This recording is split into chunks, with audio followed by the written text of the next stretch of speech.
Shalom, shalom. Puji nama Tuhan, anugerahnya yang indah dalam setiap kita, sehingga kita bisa beribadah pada pagi hari ini. Kita memberikan pujian, penyembahan karena kasih sayangnya bagi kita, yang sebagai sumber kekuatan bagi kita. Dengan hati yang bersyukur, kita mau berterima kasih buat rahmat-Nya bagi kita.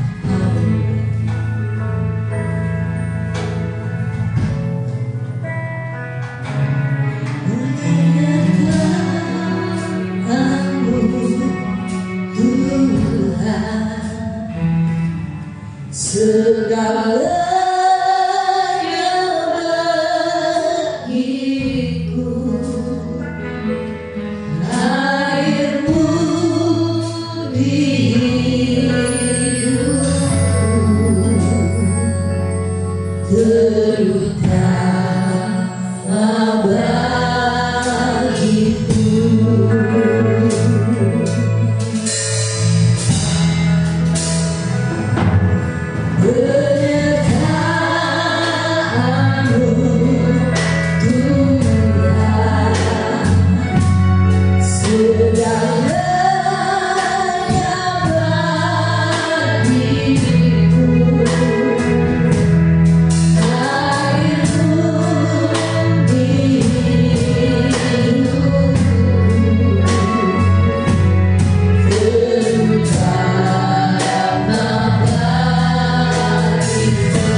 Masuk dalam doa kebutuhan.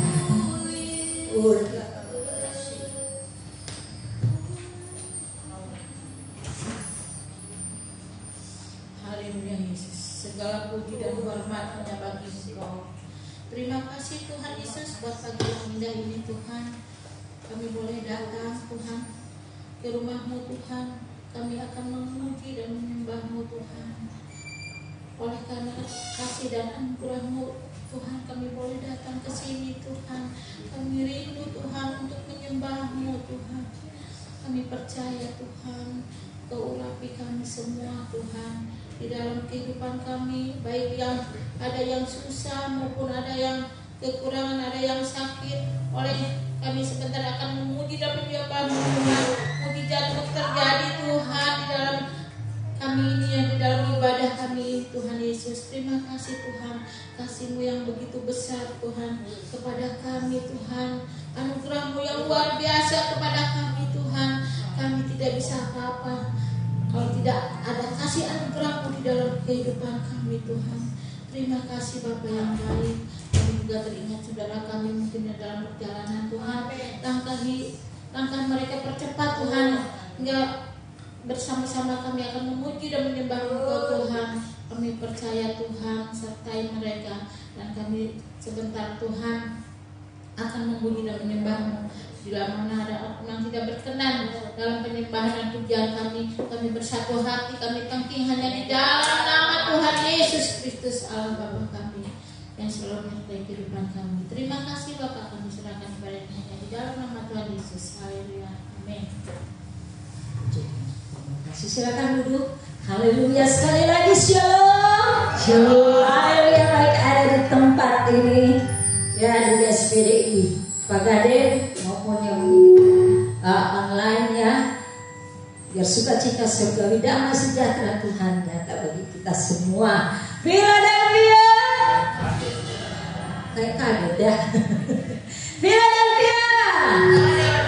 Kasih buat saudara.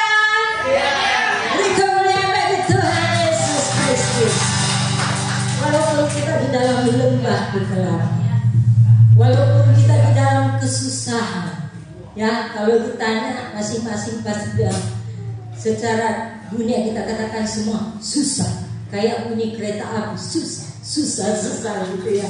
Tapi di dalam Yesus, ya karena kita selalu dikasihi, kita selalu dicintai, itu yang menjadi kekuatan kita. Amin. Biar kita dibenci-benci sama siapapun, tapi yang satu jangan benci sama kita.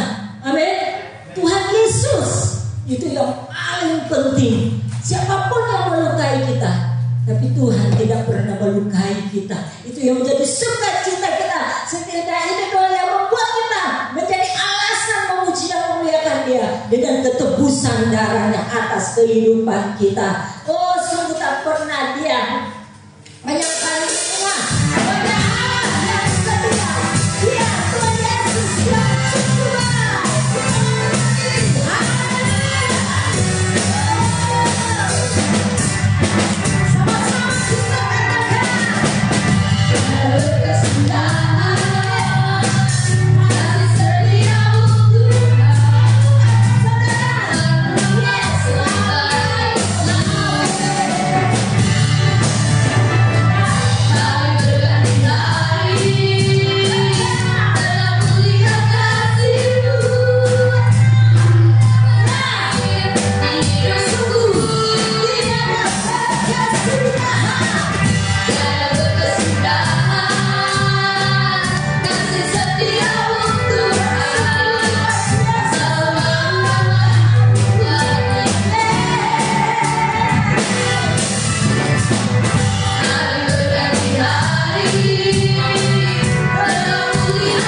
berterima kasih.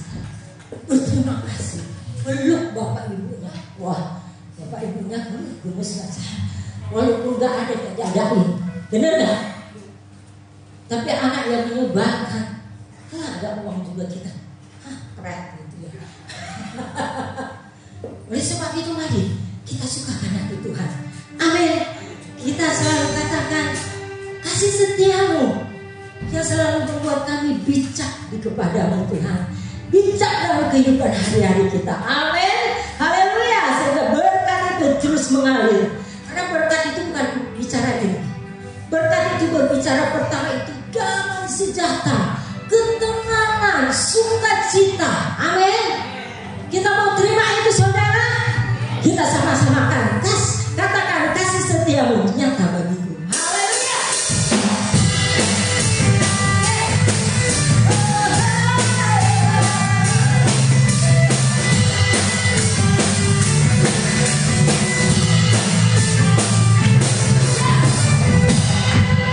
Setiamu nyata bagiku.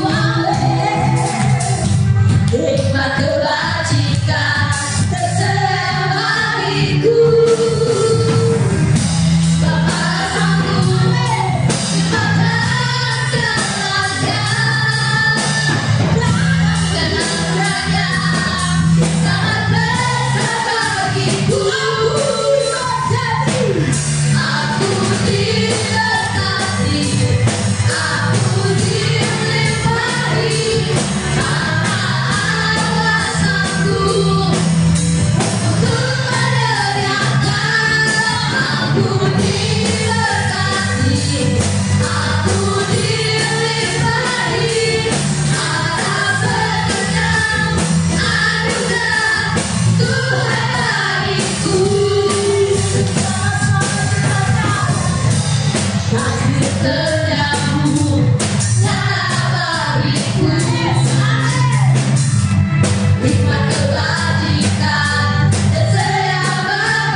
Setianya tetap ada bagi kita.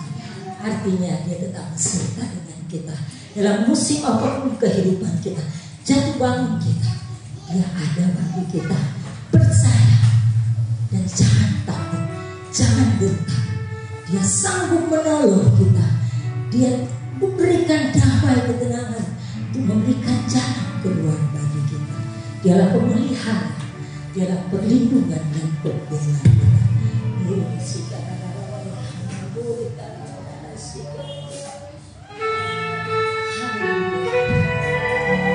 menguatkan jiwa kita dan selalu ada bersama kita. Apapun yang kita lewat,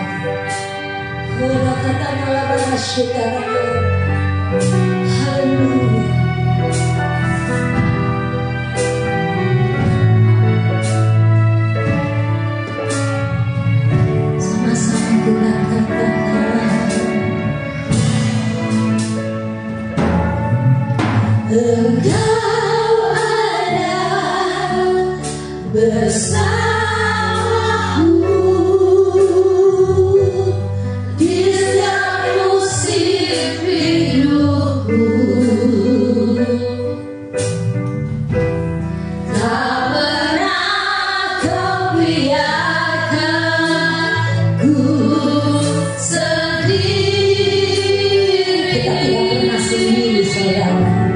Dia yang memberikan kekuatan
dengan anugerah yang Kau berikan bagi kami Bapa.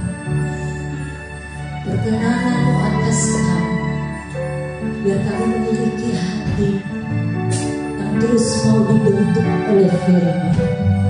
Berfirmanlah bagi kami Tuhan lewat hamba. Bekerjalah dalam setiap kami untuk membangun tubuh rohani kami, karena itulah yang memperkuat jiwa tubuh kami. Karena firman-Mu Tuhan yang leluasa bekerja atas kehidupan kami. Urapan-Mu, marifat-Mu Tuhan, pembukaan firman-Mu atas hamba-Mu dinyatakan. Dan semua yang bukan daripada-Mu kami tolak, kami hancurkan. Segala kekuatan roh jahat ataupun paradigma kami manusia untuk membatasi Engkau berfirman bagi kami, kami mau tolak, kami hancurkan semuanya di dalam nama Tuhan Yesus Kristus. Darah Yesus yang berkuasa berdaulat atas kehidupan kami, atas tempat ini. Haleluya. Sehingga kami memiliki kekuatan untuk melakukan kebenaran firman, berkemenangan, bahkan lebih dari pemenang dalam setiap persoalan hidup kami. Terima kasih Tuhan. Kami bersyukur atas semuanya, dan kami terima berkat firman-Mu hanya di dalam nama Tuhan Yesus Kristus. Haleluya.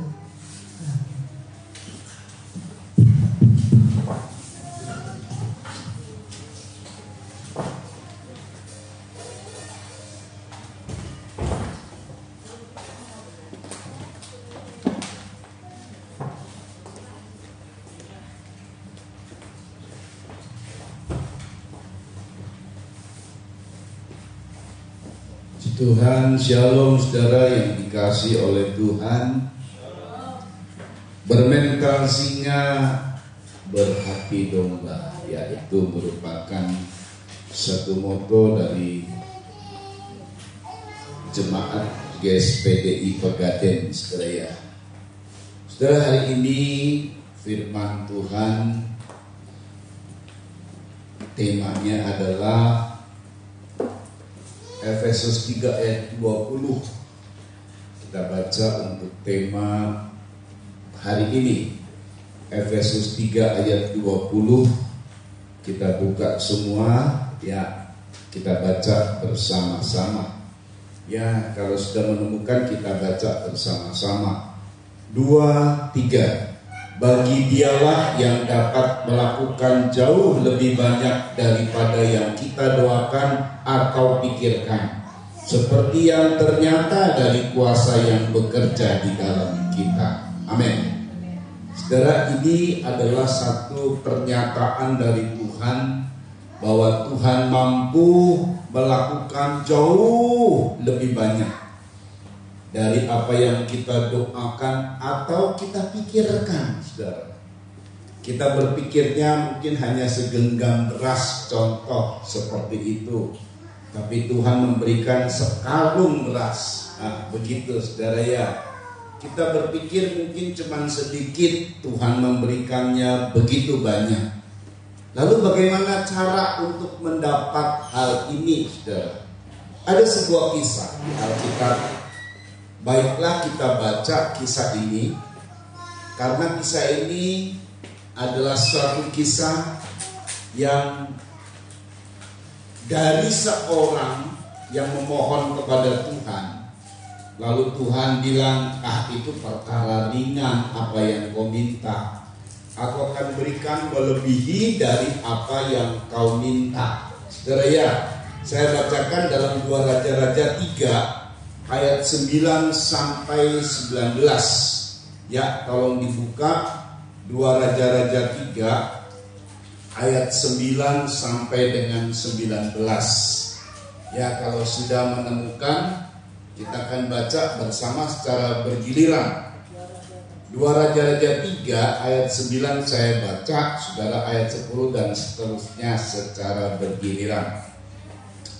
Maka berjalanlah Raja Israel dan Raja Yehuda dan Raja Edom Tetapi sesudah mereka berkeliling 7 hari perjalanan jauhnya, maka tidak terdapat air untuk tentara dan untuk hewan yang mengikuti mereka. Saudara,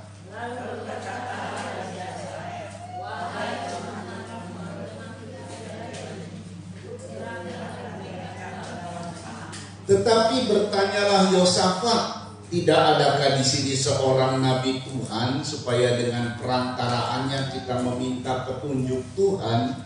Lalu salah seorang pegawai Raja Israel menjawab, katanya, di sini ada Elisa bin Safat yang dahulu melayani Elia. Berkatalah Yosafat, memang padanya ada firman Tuhan. Sesudah itu pergilah Raja Israel dan Yosafat dan Raja Edom kepada Elisa. Tetapi berkatalah Elisa kepada Raja Israel, apakah urusanku dengan engkau? Pergilah kepada para nabi ayahmu dan kepada para nabi ibumu. Jawab Raja Israel kepadanya, jangan begitu, sebab Tuhan memanggil ketiga raja ini untuk menyerahkan mereka ke dalam tangan orang Moab. Katalah Elisa, demi Tuhan semesta alam hidup, yang tidak dapatnya penjagaan, jika tidak pakai Yosafat dan Raja Yehuda, maka sesungguhnya aku ini tidak akan memandang dan melihat. Maka sekarang jemputlah bagiku seorang pemetik kecapi. Pada waktu pemetik kecapi itu bermain kecapi, maka kekuasaan Tuhan meliputi dia. Kemudian berkatalah ia, inilah firman Tuhan, biarlah di lembah ini dibuat berkat. Sebab beginilah firman Tuhan, kamu tidak akan mendapat angin dan hujan, namun lembah ini akan penuh dengan air, sehingga kamu serta ternak sembelihan dan hewan pengangkut dapat minum. Terus, Dan itu pun adalah perkara ringan di mata Tuhan. Juga bahwa masyarakat-masyarakatnya berdatangan. kamu akan memusnahkan segala kota yang berkubu dan segala kota pilihan. Kamu akan menumbangkan segala pohon yang baik. Kamu akan menutup segala mata air dan kamu akan merusakkan segala ladang yang baik dengan batu-batu. Nah, amin, saudara. Saudara, ini sesuatu yang luar biasa sekali. Coba diulangi ayat 18, karena ini pokok dari apa yang kita dapatkan untuk minggu ini. Ya, kalau ini firman Tuhan ada, berarti Tuhan siapkan untuk minggu depan apa yang Tuhan janjikan kepada kita. Itu tiap minggu selalu ada saja sesuatu kalau kita meresponnya dengan baik. Yuk dibaca. Dan itu pun adalah perkara ringan Ya, kepada Tuhan. waktu itu saudara, mereka tidak mendapat air, mereka kehausan, dan permintaannya cuma satu saja, berikan kepada kami air supaya kami bisa minum, karena kami akan maju berperang melawan Moab. Tetapi kalau kami tidak ada air, maka ada sindiran dari seorang dari antara mereka. Tuhan menyerahkan 3 raja ke tangan Moab karena tidak ada air. Tapi Tuhan bilang lewat Elisa, itu perkara ringan kalau ngasih air, gampang sekali. Tuhan tambahkan berkatnya, yuk. Juga orang Moab akan diserahkannya ke dalam tangan. Mintanya cuma minta air. Doanya cuma doa yang tadi saya bilang, berikan aku segenggam beras, dikasihnya sekarung beras.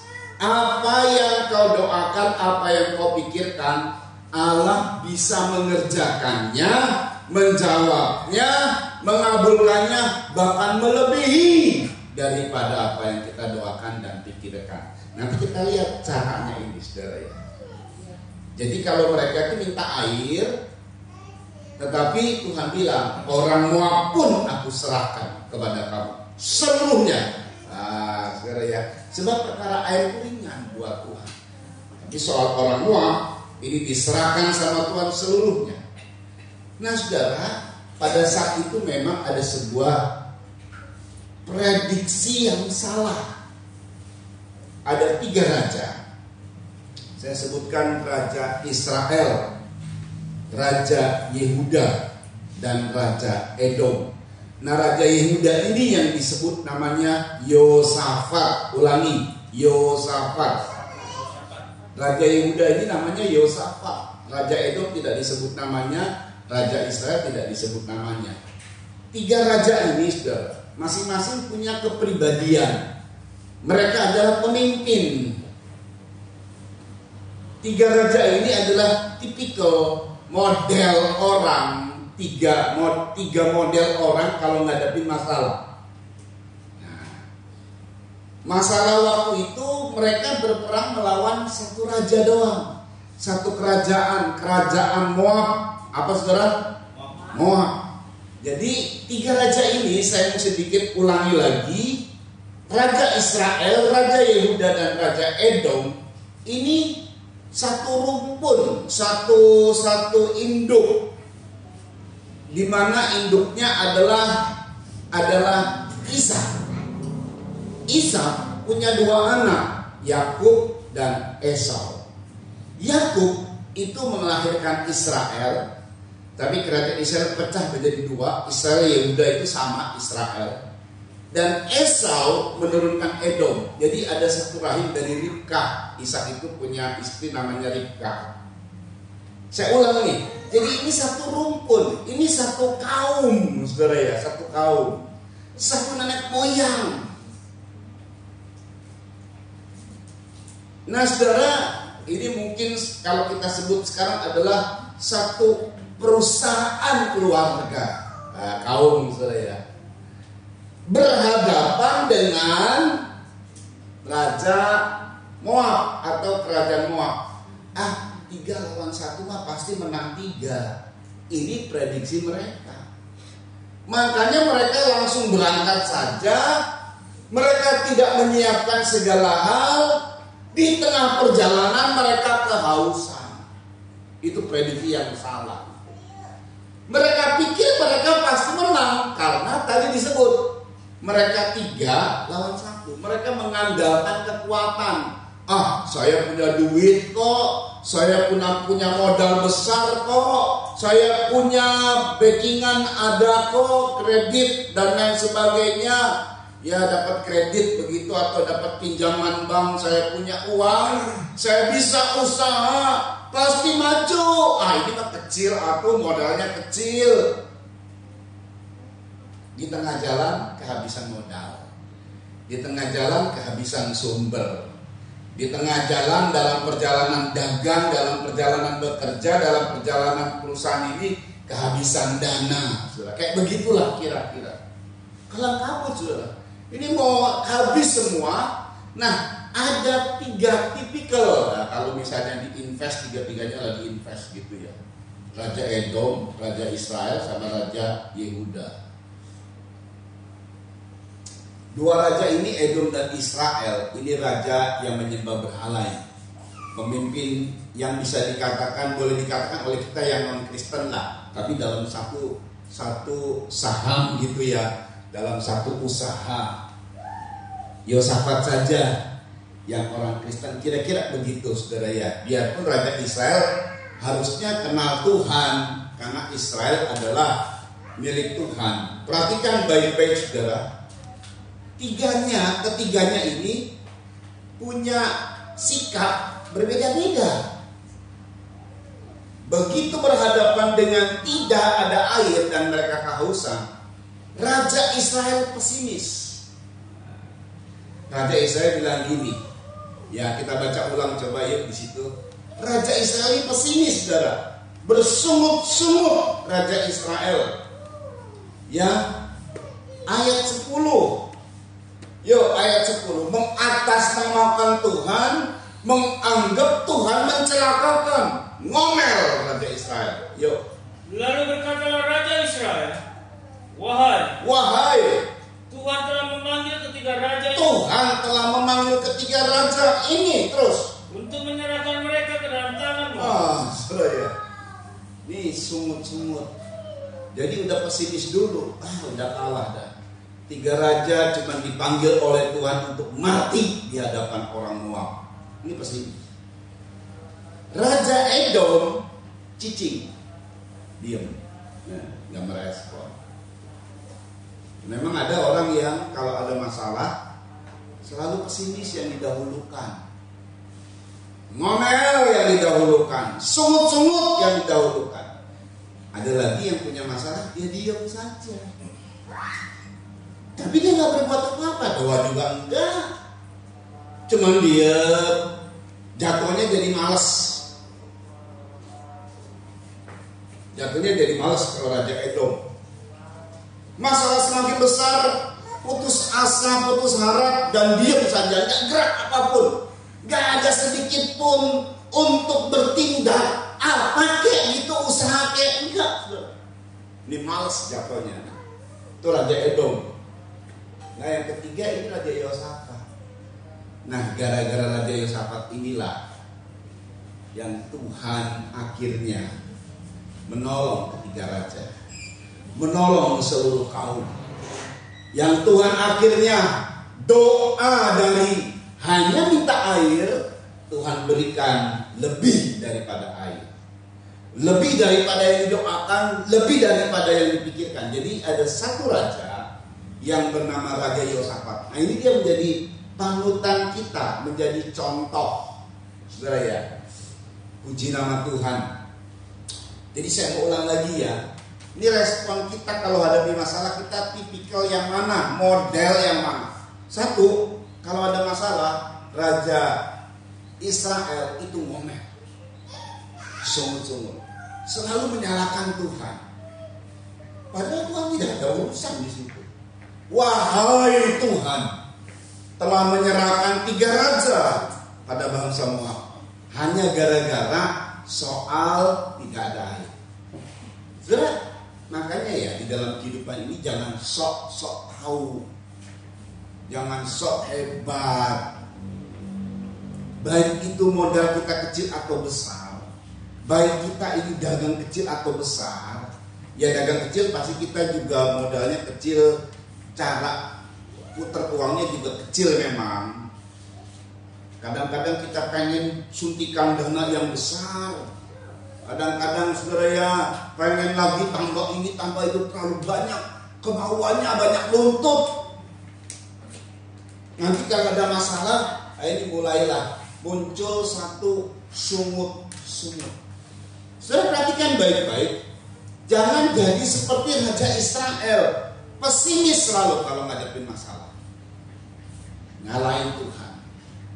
Memang Tuhan bilang ini persoalan perang ya, persoalan perang di dalam berhadapan dengan sebuah rencana. Ini rencana namanya.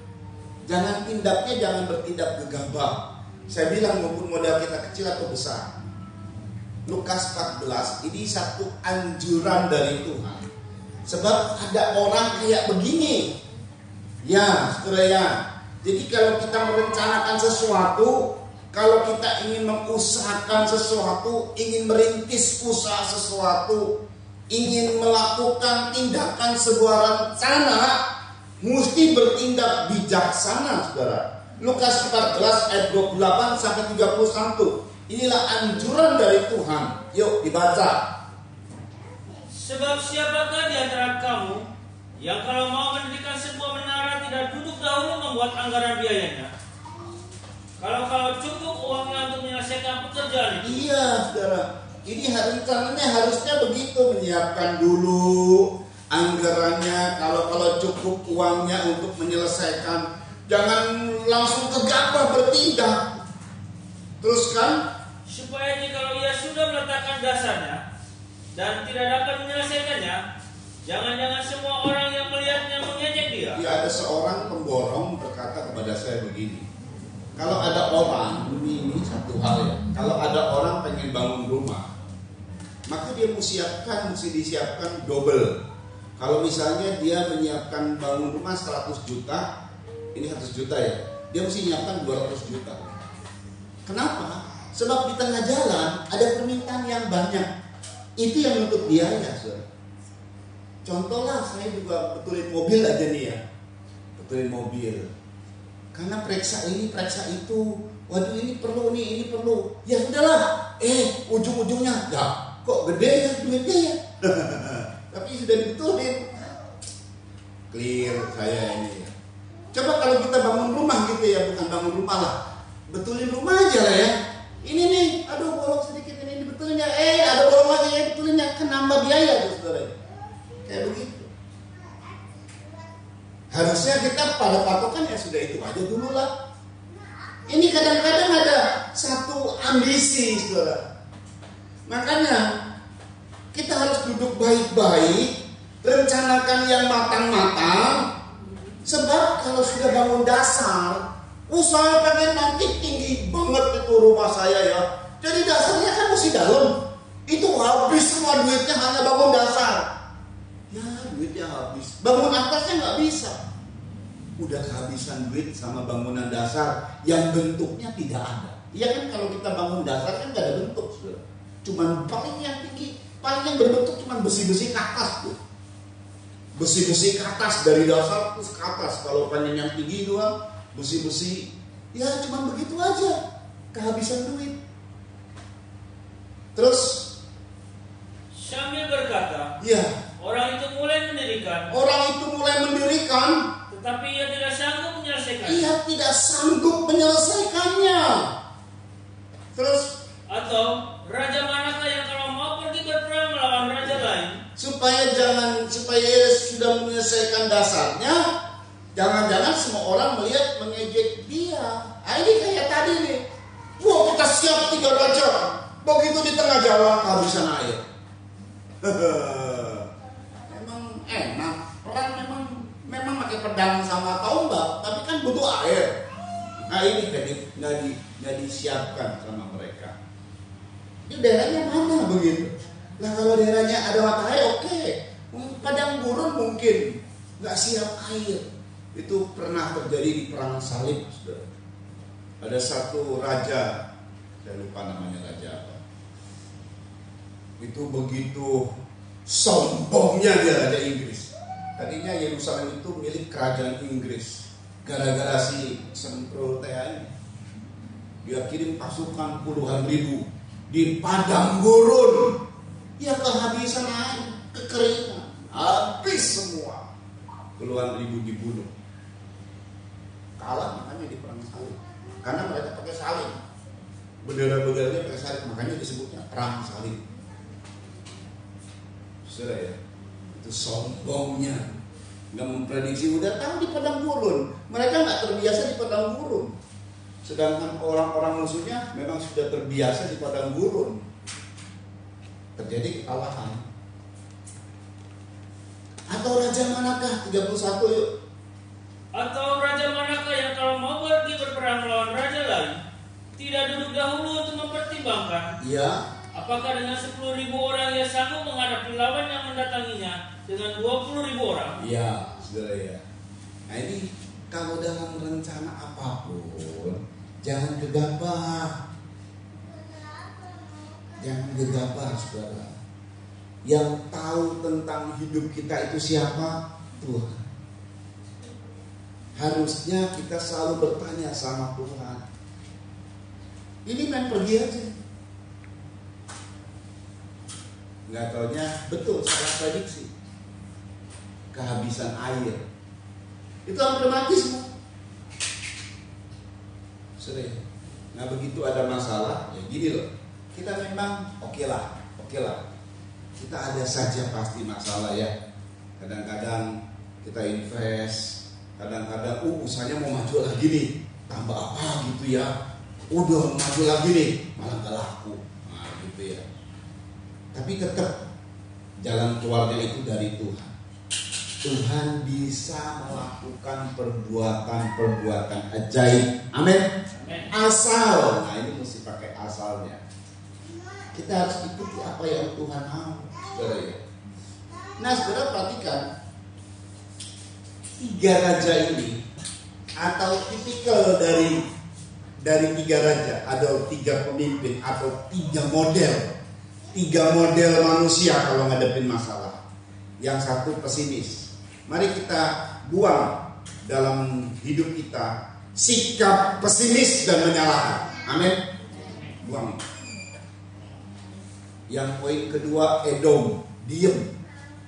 Nanti jatuhnya malas. patah semangat, tidak mau bergerak apapun, tidak mau berusaha apapun. Dia tidak menyalahkan siapa-siapa, tapi dia diam saja. Ada tipikal orang kayak begitu, diam saja, tidak mau berusaha apapun. Dia udah patah semangat, mentalnya udah jatuh, takut. Yang ada dalam dirinya cuma khawatir, nanti saya maju, nanti begini lagi, nanti udah terlalu repot lah. Nah, ambil sikap yang Raja Yehuda. Tadi namanya siapa? Yosafat. Waktu pas masalah itu ada, Raja Yehuda bilang, adakah di sini seorang nabi Tuhan? Nabi Tuhan itu adalah penyampai pesan Tuhan, penyampai firman Tuhan. Adakah firman Tuhan? Raja Yosafat ini adalah raja yang tidak mau lepas dengan firman. Jadi pertama kalau kita hadapi masalah, justru rajin ke gereja, karena di gereja kita akan dapat firman. Justru cari firman kalau ada masalah. Tadi saya bilang, bisa saja kita berhadapan masalah karena kita punya prediksi, karena kita punya sikap yang akhirnya kita masuk dalam masalah. Karena kita tidak sempurna, memang ada kesalahan-kesalahan, ada keteledoran. Oke, kalau ada masalah, buang sifat pesimis, buang sifat yang menyerah, tapi balik pakai sifat Yosafat. Cari Tuhan. Amin. Cari firman-Nya. Yosafat itu tanya, ada nggak di sini seorang nabi? Pegawainya bilang ada. Tiga-tiganya datang. Raja doang nih, 3 raja 1 kereta mungkin datang ke Elisa. Lalu apa kata Elisa? 2 Raja-Raja 3:14. Bayangkan loh, Elisa sendiri bilang, yang pesimis, nggak penting saya, kata Elisa. Malah yang pesimis ini, Raja Israel, udah kamu ikuti aja. Nah, ikuti ilah-ilah yang diikuti sama orang tuamu. Baal pasti Taurat tuh.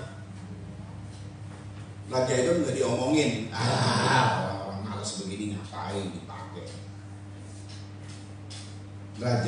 Nabi Elisa lihat Yosafat. Biarlah Tuhan lihat kita ya. Dia dibaca. Berkatalah Elisa. Ya. Demi Tuhan semesta alam yang hidup. Demi Tuhan semesta alam yang hidup. Yang di hadapannya aku menjadi pelayan. Yang di hadapannya aku menjadi pelayan. Ya. Jika tidak karena Yosafat. Jika tidak karena Yosafat.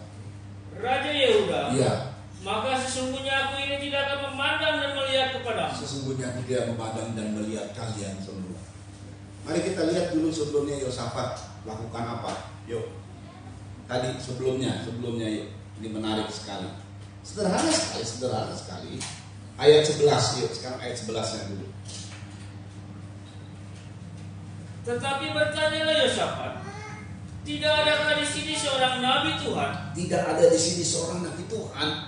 Supaya dengan perantaraannya kita meminta petunjuk Tuhan.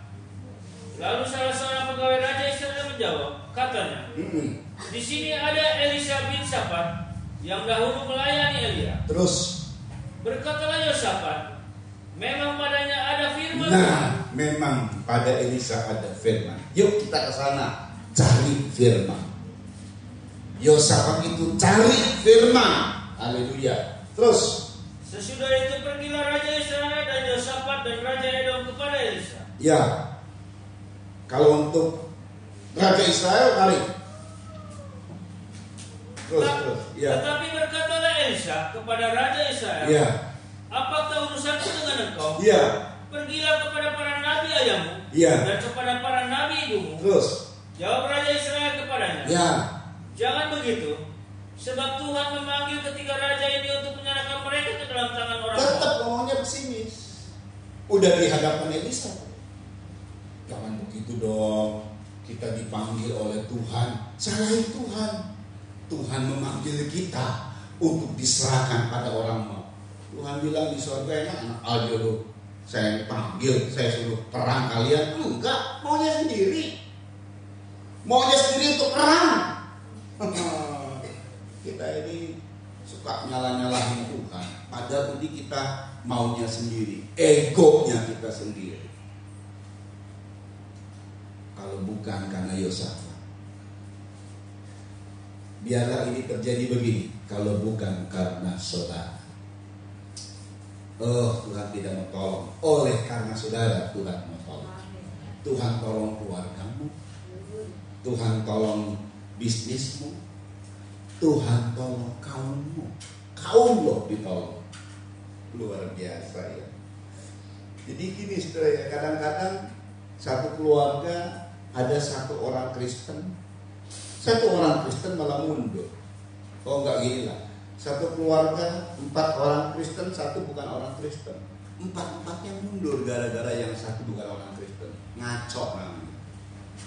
Kalau ini satu Yosafat menolong 2, bahkan seluruh kaum. Hanya pribadi Yosafat loh.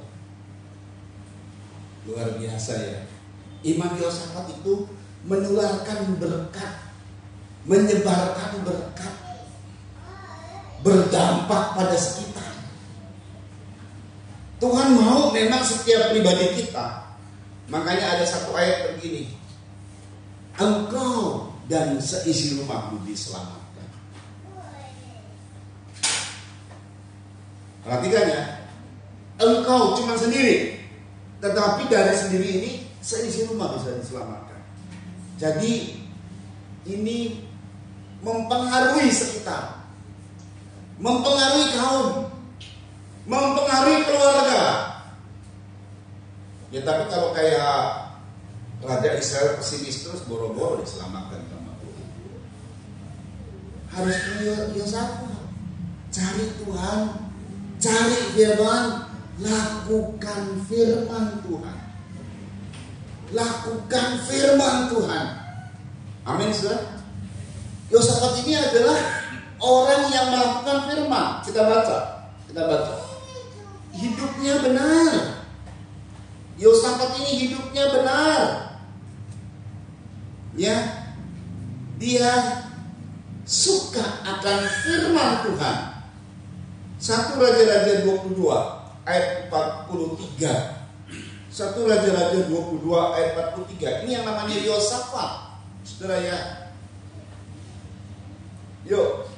Ia hidup mengikuti jejak Asa ayahnya. Iya, maksudnya Yosafat hidup mengikuti jejak Asa ayahnya. Terus Ia tidak menyimpang daripadanya. Ia tidak menyimpang daripadanya. Terus Dan melakukan apa yang benar di mata Tuhan. dan melakukan apa yang benar di mata Tuhan.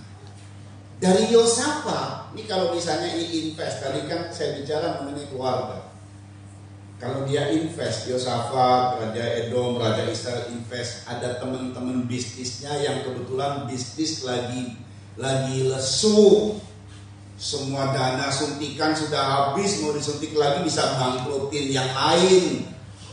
Tapi gara-gara Yosafat menyelamatkan rekan-rekan bisnis lainnya, menyelamatkan keluarganya, menyelamatkan rekan-rekan bisnis lainnya. Oh, luar biasa. Karena Yosafat melakukan apa yang benar di mata Tuhan. Saya mau kasih tahu saudara, makanya seringkali ada 3 kebenaran. 1 kebenaran Taurat, 2 kebenaran diri sendiri. Saya gabung kebenaran Taurat sama kebenaran diri sendiri. 3 kebenaran firman. Banyak kali kita hanya melakukan apa yang kita anggap benar. Firman didengar, tapi yang dilakukan apa yang dianggap benar sama dia. Firman didengar, tapi dilakukan apa yang dianggap benar sama dia. Berulang-ulang kali firman didengar, jadi percuma. Sayang saudara. Karena Yosafat melakukan apa yang benar di mata Tuhan, apa yang benar sesuai dengan firman Tuhan, makanya Yosafat dapat kemenangan. Apa yang kau doakan dan apa yang kau pikirkan, Tuhan mampu memberikan lebih daripada yang didoakan dan dipikirkan. Melakukan apa yang benar dia tetap setia dan mengandalkan Tuhan. Dia cari firman Tuhan. Saudara, mari, satu orang berpengaruh. Gak banyak-banyak, satu orang saja. Satu orang, biarlah pribadimu menjadi satu orang yang mempengaruhi keluargamu. Amin. Biarlah pribadimu menjadi satu orang yang mempengaruhi bisnismu. Amin. Biarlah satu orang dari pribadimu yang mempengaruhi teman-temanmu, sehingga semua bisa dapat keselamatan, sehingga semua bisa dapat pertolongan. Dan biarlah satu orang, waktu kita berdoa, Tuhan memberikan dari melampaui dari apa yang didoakan dan apa yang dipikirkan. Itu namanya Yosafat. Luar biasa ya. Yang bernama Yosafat ini luar biasa, saudara. Saudara perhatikan baik-baik keberadaan dari Yosafat ini, saudara, dalam sikap hidupnya yang selalu mencari firman. Nah sekarang pada saat mereka sudah sampai, mereka sudah dapat hamba Tuhan, nabinya, dialah penyampai pesan. Elisa itu penyampai pesan. Elisa itu adalah penyampai firman. Dia sudah dapat hambanya, saudara ya, hamba Tuhan ini. Lalu bagaimana caranya? Nah ini dia. Elisa pun tidak langsung dapat, karena tadi ada yang menghalang-halangi. Raja Edom, karena mereka tidak sepakat ini loh. Ketiganya tidak sepakat. Permintaan untuk pergi ke Elisa bukan tiga-tiganya, ayo kita ke Elisa yuk. Bukan. Itu inisiatif Yosafat. Jadi artinya tiga tidak sepakat, cuma Yosafat aja.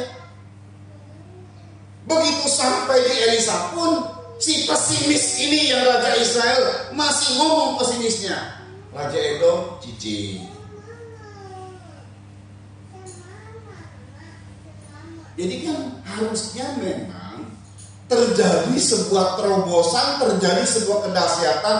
Apa yang kau minta Bapak akan kabulkan kalau dua orang sepakat. Cuma dua saja cukup sepakat. Ini cuma satu. Tapi dari satu ini ada satu hal yang luar biasa. Karena dua orang tidak sepakat, firman tidak langsung turun. Tapi karena iman Yosafat, nah ini dia. Karena iman Yosafat, karena percaya Yosafat, maka kemudian cara untuk dapat firman, kalau firman itu muncul, nanti keajaiban terjadi. Jadi apa yang disampaikan Elisa, begitu muncul firman Tuhan yang tadi disebut, sekarang ini tidak ada. Coba kita baca ya.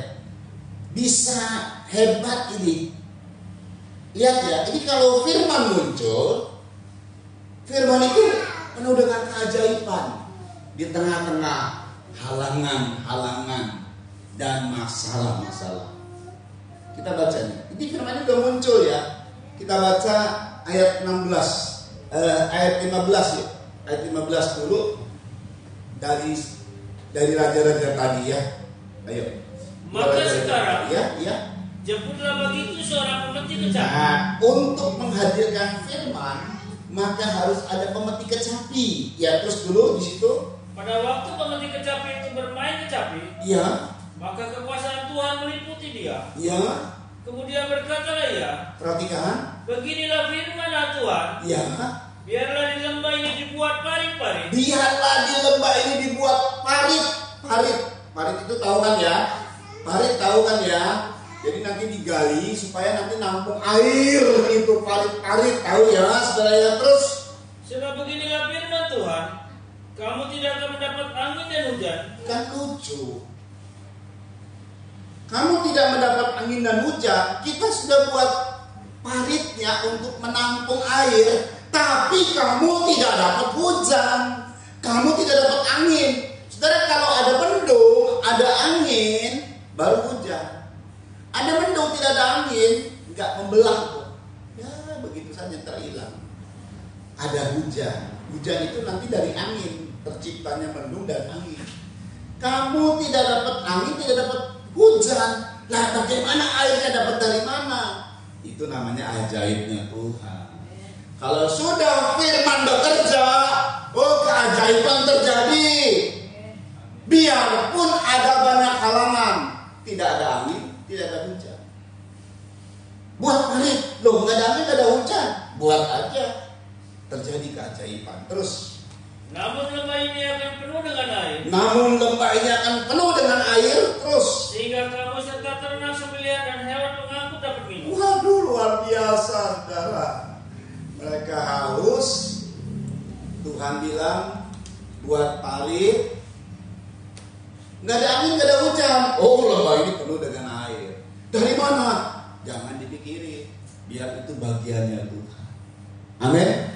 Yang kita lakukan cuma apa yang Tuhan suruh lakukan.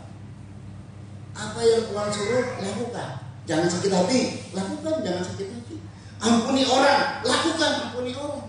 Apa yang Tuhan suruh lakukan. Gak usah dipikirin bagaimana. Apa yang Tuhan suruh lakukan. Buat parit, ayo buat. Gak ada angin, gak ada hujan. Tuhan yang bilang memang gak ada angin, gak ada hujan, tapi nanti penuh dengan air ini parit. Itu yang namanya keajaiban. Firman ini muncul kalau ada kecapi yang dimainkan, pemetik kecapi. Tapi itu semua terjadi karena Yosafat. Terjadi karena anak-anak Tuhan. Yosafat menyelamatkan semua. Gini loh saudara, di dalam hidup tetaplah bertahan biarpun engkau sendiri. Seperti Yosafat, dia tetap bertahan biarpun dia cuma seorang diri percaya kepada Tuhan. Satu ketika akan terjadi dampak, seisi keluargamu diselamatkan. Tetaplah bertahan. Seperti Yosafat ya bertahannya ya, bukan bertahan ngomel-ngomel. Percuma kalau saudara bertahan ngomel-ngomel. Bertahannya seperti Yosafat, melakukan apa yang benar di mata Tuhan. 1 Korintus 7:14, ada beberapa hal yang Tuhan singkapkan, khususnya dalam satu keluarga. Kalau ada satu orang saja, yang lain belum percaya, cuma seorang ini saja. Entah dia suami, entah dia istri, entah dia punya anaknya 14 kayak, 12 kayak, 10 kayak, istrinya atau suaminya tidak bertobat. Asal seorang saja yang bertobat di rumah itu dan mempertahankan percayanya, maka akan terjadi seperti ini. 1 Korintus 7:14. Yuk. Karena suami yang tidak beriman itu, kalau ada suami yang tidak beriman tapi istrinya beriman, lalu kebalikan, teruskan dulu. dikuduskan oleh istrinya. Kalau ada suami yang tidak beriman, sedangkan istrinya beriman, istrinya percaya, bertahan dalam percaya kepada Yesus, maka dampaknya istri yang beriman ini menguduskan suami yang tidak beriman. Terus, Dan istri yang tidak beriman itu, sebaliknya, kalau ada istri yang tidak beriman, suaminya beriman. Ini dikuduskan. percayanya bukan percaya doang, tapi percaya dengan melakukan tindakan-tindakan iman. Orang benar itu melakukan tindakan iman, saudara. Apa yang dilakukan? Apa yang benar di mata Tuhan. Itu yang penting. Jangan semaunya sendiri. Ya nggak akan bisa menyelamatkan yang lain. Kalau ada istri yang tidak beriman, suaminya beriman, dikuduskan oleh suaminya. Dampaknya terus. Andai kata tidak demikian, niscaya anak-anakmu adalah anak cemang. Ya. Tetapi sekarang mereka adalah anak-anak kudus. Mereka sekarang adalah anak kudus oleh karena seorang saja yang beriman. Itu dampak kepada pasangan hidup, sampai kepada anak-anak, sampai kepada keluarga. Sikap beriman kita. Kayak Yosafat melakukan apa yang benar di mata Tuhan. Setia. Satu kali akan terjadi pemulihan dalam setiap keluarga. Amin, saudara. Percaya kepada Tuhan. Jadi kalau Tuhan sudah sampaikan firman, rasanya kan mustahil loh. Buat parit, nanti ada kehidupan. Air itu adalah sumber kehidupan. Buat parit untuk menampung kehidupan, air kehidupan. Air itu adalah kehidupan. Buat parit. Loh, gak ada angin, gak ada hujan. Tetapi aku akan berikan air. Luar biasa. Ada halangan apapun, aduh, saya beriman, pengalamannya banyak. Bertahan. Rasanya gimana ya? Seperti tadi saya bilang, gak ada angin, gak ada hujan, gak ada yang dukung, gak ada yang ini support segala macam. Bertahan. Nanti ada kehidupan yang hadir. Ada kehidupan dalam keluarga kita. Saudara ya. Jadi itu yang penting. Seperti Yosafat. Yosafat adalah pribadi yang lewatnya bukan hanya dia yang diselamatkan. Bisnisnya, karena harta benda itu berkaitan dengan bisnis. Ternak itu berkaitan dengan bisnis. Itu hartanya diselamatkan. Bisnisnya diselamatkan. Keluarganya diselamatkan. Raja Edom diselamatkan. Raja Israel diselamatkan. Seisi kaumnya diselamatkan. Oh haleluya. Saat saya sebagai seorang yang dahulunya Konghucu, saya diberikan kepada keluarga menjadi milik Tuhan. Sekalipun di awal-awal kurang setuju, karena saya full timer buat Tuhan. Karena saya anak laki-laki pertama, saudara, yang harusnya minimal akan membantu adik-adik. Itu keluarga kami. Keluarga kami selalu saling membela, bukan saling mengusir dan menuduh. Senakal apapun kami saling membela. Kami kehilangan figur ayah, tapi kami selalu mendukung satu dengan yang lain sampai sekarang. Makanya keluarga kami keluarga yang diberkati dan menjadi contoh bagi keluarga-keluarga lain.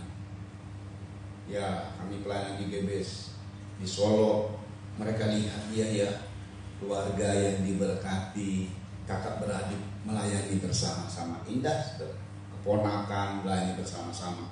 Kalau kami kumpulkan semua, kami melayani bersama-sama. Ya, kami punya ministry, saudara-saudari sudah tahu, Golden Name Ministry, semua membantu pelayanan di situ. Senang loh saudara begitu. Keluarga melayani bersama-sama. Wih, luar biasa.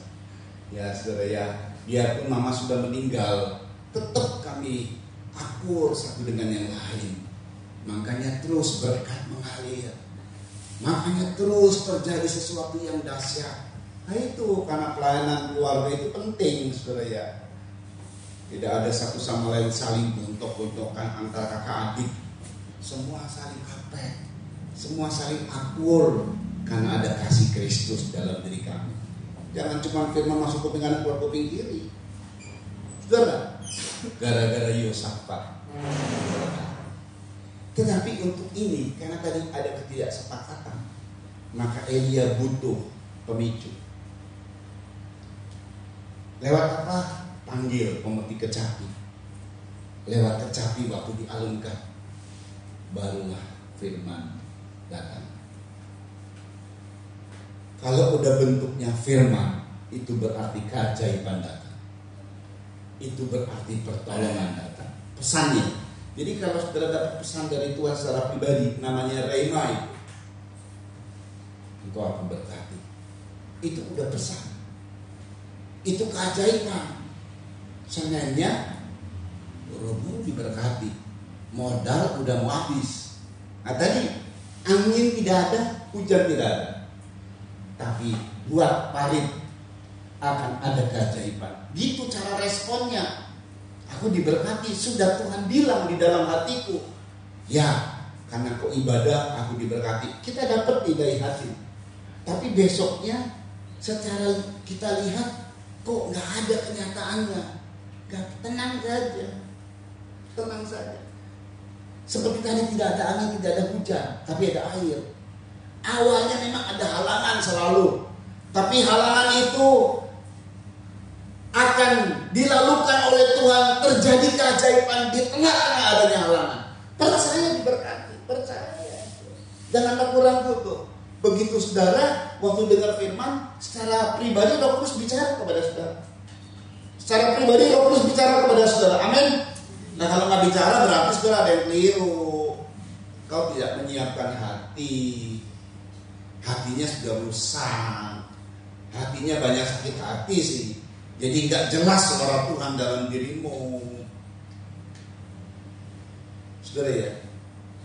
Nah kalau ini untuk memancing firman itu muncul, rema itu muncul, aku minta pemain kecapi. Nah, saudara ya, ini menarik sekali. Wahyu kita baca merupakan ayat terakhir. Nah ini dia. Jadi kalau kita Elisa itu butuh pemain kecapi. Ya saudara ya, kalau kita pribadi dengan Tuhan tetap mesti ada pemain kecapi. Apa itu? Wahyu 5 ayat 8. Yuk dibaca. Ketika ia mengambil firman kitab itu, tersungkurlah keempat makhluk dan ke-24 tua-tua itu di hadapan anak domba itu. Ya. Masing-masing memegang satu kecapi. Masing-masing memegang satu kecapi. Saudara kecapi tahu ya. Kita gambarannya kayak gitar aja lah. Bukan artinya secara harafiah kita punya kecapi yang harafiah atau kita punya gitar. Bukan. Di dalam hatimu ada kecapi. Apa itu kecapi? Terus. Dan satu cawan emas. Apa itu? Penuh dengan kemenyan. Perhatikan. Itulah doa orang-orang. Itulah doa orang-orang kudus. Jadi kecapi atau cawan emas itu adalah doamu. Itu adalah doa ucapan syukurmu. Itu adalah doa penyembahanmu, pujianmu. Nah, sudah ya, Daud main kecapi. Daud kalau sudah pegang kecapi, dia akan menyanyikan pujian.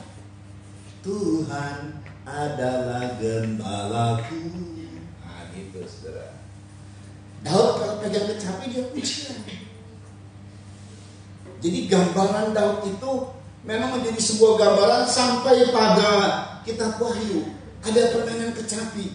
Memang kalau kecapi dinyanyikan saudara, jadi ada nyanyian baru dalam diri kita. Ada nyanyian di hati kita. Suka memuji Tuhan. Amin. Suka memuji Tuhan itu maksudnya. Suka memuji Tuhan. Kalau ada kecapi, ada musik, maka ada pujian, ada nyanyian.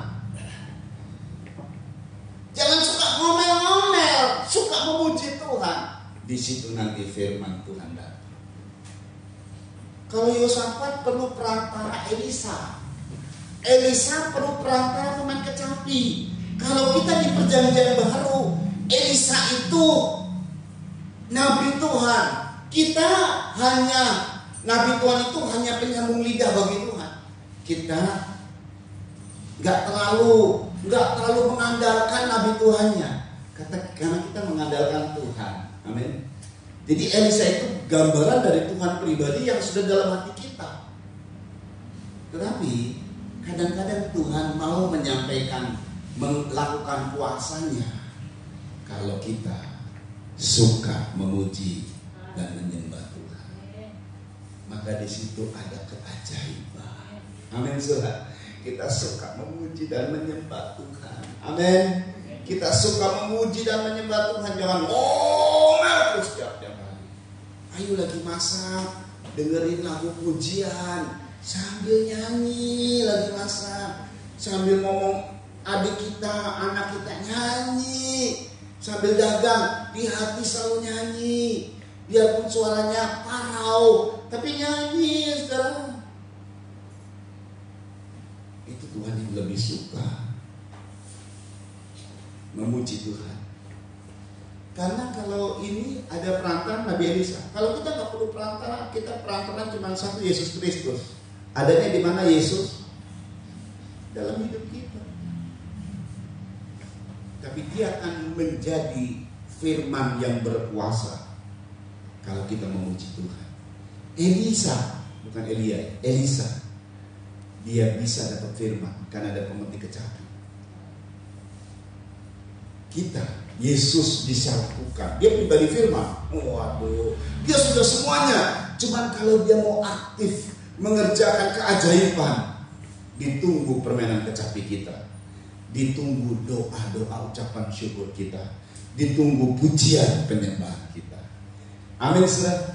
Jadi kalau kita suka memuji Tuhan, haleluya. Hati ini suka memuji Tuhan. Ada ucapan syukur, ada hati yang sukacita selalu. Gak sumut-sumut, saudara, yang ngomong, kita memuji Tuhan, menyembah Tuhan. Oh, haleluya. Tiap-tiap saat, tiap-tiap hari, di kegiatan apapun. Kalau ada waktu, kita ngambil waktulah untuk berdoa. Pagi-pagi doa, nanti Tuhan akan bela, akan jawab. Jangan doanya minta semua. Bukan. Pujian dan penyembahan. Oh, haleluya. Terima kasih Tuhan. Kalau saudara, aduh saya kurang kata-kata untuk memuji Tuhan, gampang saudara. Saudara buka Alkitabmu, baca Mazmur. Semua itu pujian kepada Tuhan. Jadi bolak-balik saudara baca Mazmur. Saudara dalam hari-harimu, saudara baca Mazmur. Ini pujian kepada Tuhan semua. Ada 150 Fatsal. Contohlah Mazmur 100, Mazmur 1. Coba lihat di Mazmur 1. Ini mendorong kita memuji Tuhan. Baca Mazmur, baca sambil kita mengalunkan boleh, sambil kita waktu kita baca kita amini. Oh, bersyukur kepada Tuhan. Haleluya. Berbahagialah orang yang tidak berjalan menurut nasihat orang fasik, yang tidak berdiri di jalan orang berdosa, dan yang tidak duduk dalam kumpulan pencemooh. Oh haleluya, aku mau seperti itu Tuhan. Nah gitu saudara. Terus contoh-contoh nih ya, supaya saya memberikan satu kiat-kiat yang sederhana. Coba lanjut. Ayo lanjut. Ayat 2. Perhatikan. Tetapi yang kesukaannya ialah Taurat Tuhan, dan yang merenungkan Taurat itu siang dan malam. Oh haleluya, aku mau bersuka, aku mau kesukaanku adalah firman-Mu Tuhan. Haleluya, haleluya. Nah begitu saudara, kalau memuji Tuhan, itu nyanyiannya ada. Berbahagia orang yang tidak berjalan. Tapi kalau kita nggak tahu nyanyiannya, ya baca aja. Lalu memuji Tuhan. Jadi kita hilang pesimisnya. Ngomel-ngomelnya hilang. Karena kita memaksakan untuk kita memuji Tuhan. Akan ada kedahsyatan saudara di tengah-tengah pujian dan penyembahan kita. Amin. Amin saudara. Jangan mikirin suamimu atau istrimu yang mukanya ngebaut, atau anak-anakmu. Ayo muji Tuhan, nanti mereka berubah. Pujian dan penyembahan yang terus kita naikkan. Panggil pemain kecapi. Dari pemain kecapi muncul firman. Biarpun ada penghalang, tetap ada pertolongan. Ajaib. Tuhan itu ajaib. Tuhan akan bekerja keajaibannya. Biarlah kita berkata, aku mau jadi Yosafat Tuhan. Haleluya. Kita datang dalam doa. Bersamamu Bapa, lewati semua. Tuhan berkenan atas semua. Oh, terima kasih buat kebaikan. Terima kasih buat anugerah. Terima kasih buat kedahsyatan firman-Mu ini. Sederhana, tetapi kami mau menyanyikan pujian bagi Tuhan, memainkan kecapi kami. Haleluya. Itulah roh pujian. Haleluya. Bersama-Mu Bapa.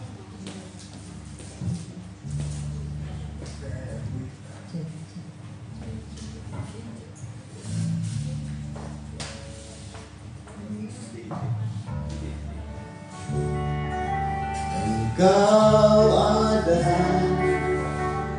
bersamaku. Ini semua ya, ini semua. Di setiap musim hidup. Mainkan kecapi dalam hidup kita.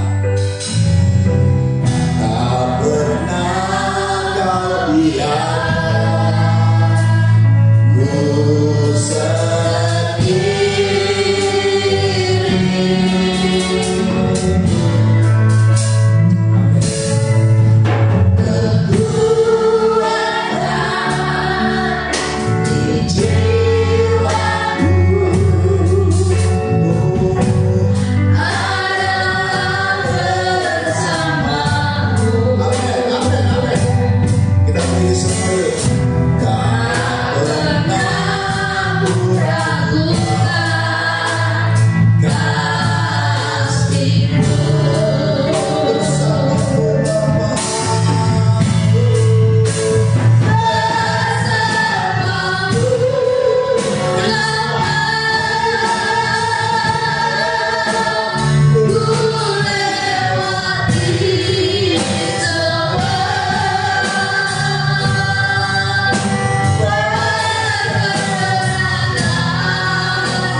haleluya.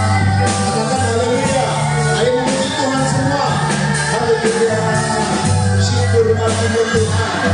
Haleluya. Ayo memuji Tuhan. Terima kasih. Terima kasih untuk kamu. Terima kasih Rabu. Haleluya. Mainkan tetapi itulah pujian penyembahan dalam hatimu. Ayo memuji Tuhan semua. Haleluya.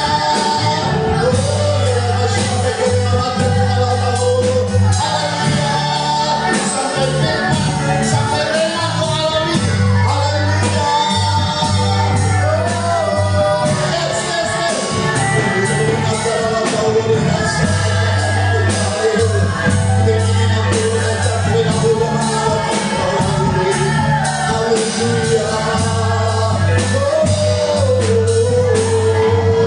Syukur bagimu Tuhan.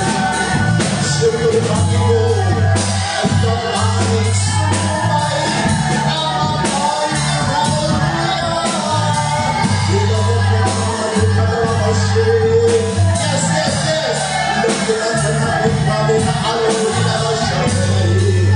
Haleluya. Tuhan senangkan Tuhan dengan pujian kita. Haleluya.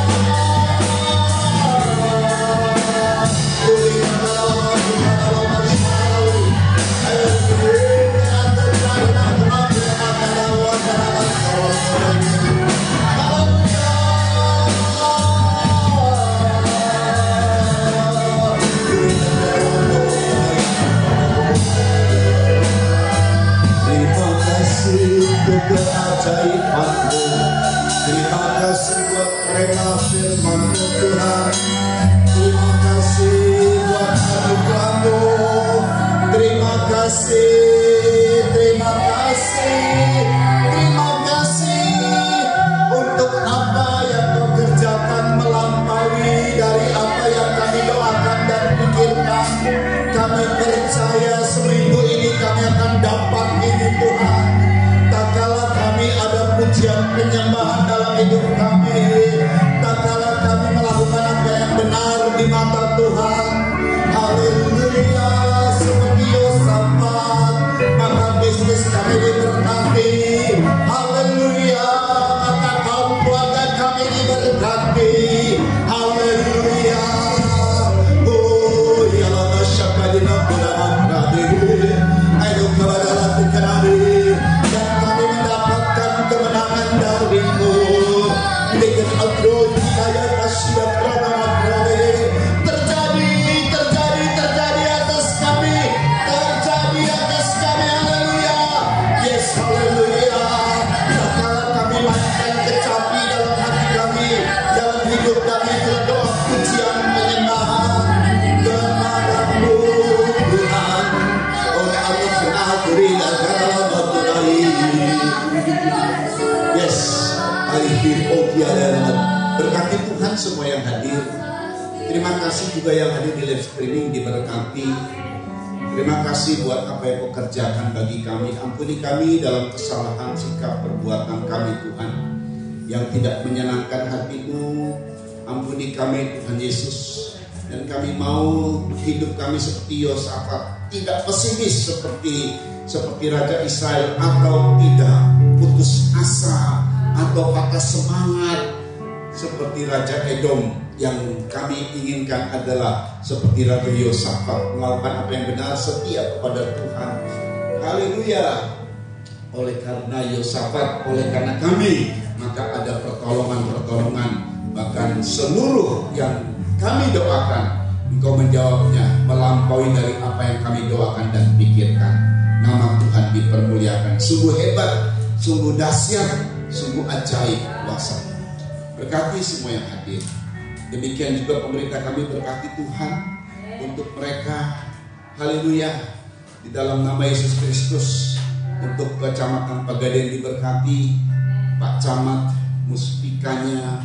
Demikian Kabupaten Subang, Pak Bupati, Muspidanya, jajarannya juga diberkati. Demikian Provinsi Jawa Barat, Gubernur kami, diberkati Tuhan. Demikian juga Indonesia, waktu presiden kami diberkati Pak Jokowi dan Pak Maruf Amin. Pilpres 2024 Tuhan berkati dengan kedamaian, kesejahteraan. Haleluya. Demikian wakil-wakil rakyat Tuhan di MPR, DPR, di legislatif, yudikatif, eksekutif, supaya mereka diberikan hati yang takut akan Tuhan, bersatu hati dengan presiden kami melaksanakan tugas-tugas kenegaraan untuk memajukan Indonesia. Para menteri yang ada, kepala daerah, semuanya Tuhan dalam lindungan Tuhan, dalam pertolongan Tuhan. Dan juga KPK, TNI, Polri, Kau jaga lindungi Densus 88, Badan Intelijen, mereka yang bergerak di bidang hukum. Haleluya, Tuhan lindungi mereka, berikan kepada mereka kemampuan dan hikmat Tuhan untuk membongkar kasus-kasus besar seperti koruptor, terorisme, gemung-gemung narkoba, sindikat mafia, yang dimana mereka telah merugikan baik negara maupun sesama, supaya dihukum sesuai dengan hukum yang berlaku. Tapi kalau luput dari hukum dunia, kami mohon surga bertindak agar nama Tuhan ditakuti di bumi Indonesia ini. Berkati Tuhan fasilitator baik keluarga di sini yang memfasilitasi kami dengan tempat ibadah, serta fasilitator yang memfasilitasi kami dengan rumah pastori. Tuhan diberkati keluarga ini, bahkan semua jemaat yang telah banyak berkorban bagi pekerjaan Tuhan. Demikian juga semuanya diberkati, nama Tuhan dipermuliakan. Kalau sebentar kami kembali ke rumah kami masing-masing, sampaikan dengan selamat, dengan tidak kekurangan satu apapun, kembalikan pada hari-hari ibadah yang sudah ditetapkan. Kami akan doakan kami menerima berkat dari Tuhan. Saudara-saudara yang dikasih oleh Tuhan, terimalah anugerah cinta kasih sayang dari Bapa yang sungguh dan selalu mengasihimu. Terimalah kasih kuasa dari korban Yesus Kristus untuk mendamai kamu dari segala dosa, asal kau mengakui dan mengampuni kesalahan orang lain. Terimalah kekuatan kuasa, penyertaan dari kuasa Roh Kudus, menghiburmu, menuntunmu, menyempurnakanmu. Terimalah semua berkat disertai dengan berkat-berkat jasmani lainnya, oleh karena engkau adalah anak-anak Allah yang berhak menerima semua berkat itu. Terimalah itu semua dari sekarang ini, bahkan sampai Tuhan Yesus datang kali yang kedua, bahkan sampai selama-lamanya. Dalam nama Tuhan Yesus Kristus, mempelai pria sorga dan imam besar yang kami puja-puji selalu, kami alaskan doa ini. Haleluya. Haleluya.